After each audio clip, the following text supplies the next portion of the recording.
I've noticed that a large part of the occult community believes in the psychological paradigm, and I think it comes from a place of insecurity and submission to modern science.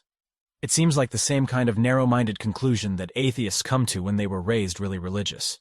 When they realize their past naivety, they see science in opposition with their past beliefs and start to worship it with the same naive religiosity they did with their past religion. Science is not all-knowing.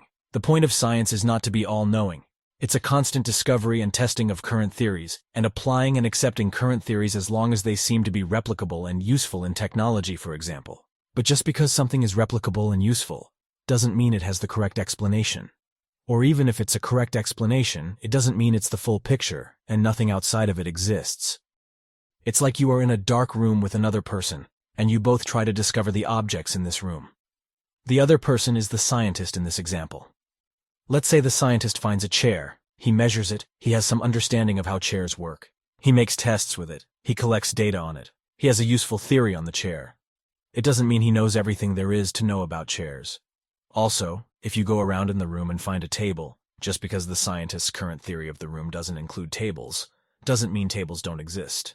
It also doesn't mean the table is a chair. It might seem similar and might have similar functions, so some chair theories can be applied to it. But it's still not a chair. Maybe the scientist can't properly examine the table at this moment, but the table still exists. And you can experience the table. You can touch it. You can have confirmation of its reality.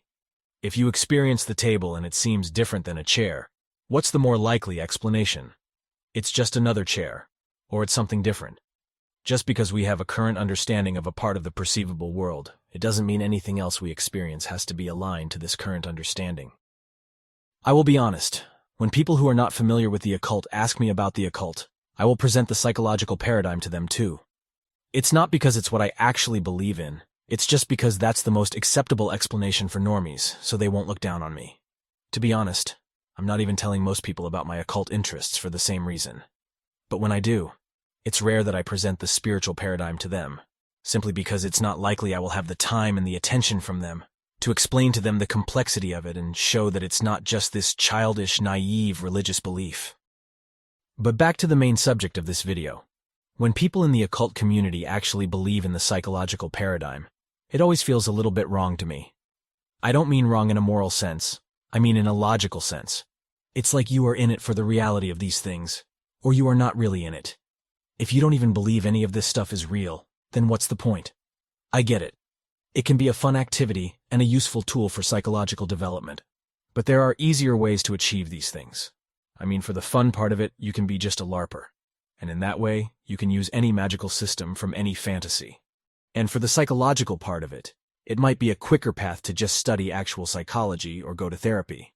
Although if one would make a point that spiritual practices can be more useful than therapy, I could see that too. But anyway, my point is, if you don't dare to believe in the spiritual reality of the occult, it's like you're blocking yourself from really immersing into the thing you are passionate about. And I'm not saying you should blindly believe in any specific spiritual paradigm or entity. I'm just saying you should at least believe that spiritual things do exist. And magic is very real, beyond just the psychological part of it. To be honest, I don't even get how can someone not believe it's anything more than psychology when they have been practicing it for a while. Maybe it's not everyone's experience, but at least in my experience, if you practice magic for a while, you will experience things that can't be explained only by our current psychological understanding of the brain. You will see the effects of your magic on things that couldn't be affected by it in our current scientific understanding of the world.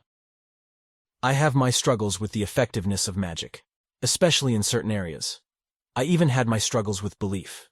But I think just simply denying the reality of any of this is foolish.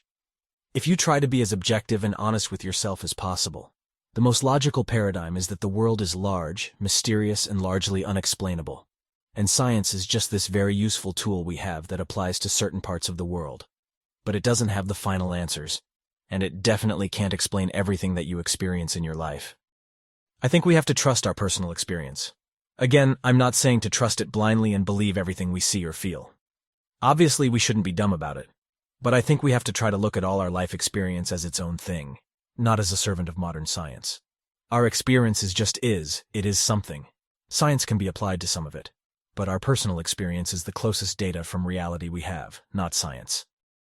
And I really want to emphasize this. I don't mean it in a way that our bad thought patterns and some people's mental disorders and illusions should be followed as objective reality. I just mean not everything we experience has to correlate to our current scientific understanding. And to be honest, I wouldn't even want it to correlate. It would be a really boring and depressing world if all we had was this current material understanding of the world. To end this on a positive note, let's stay magical,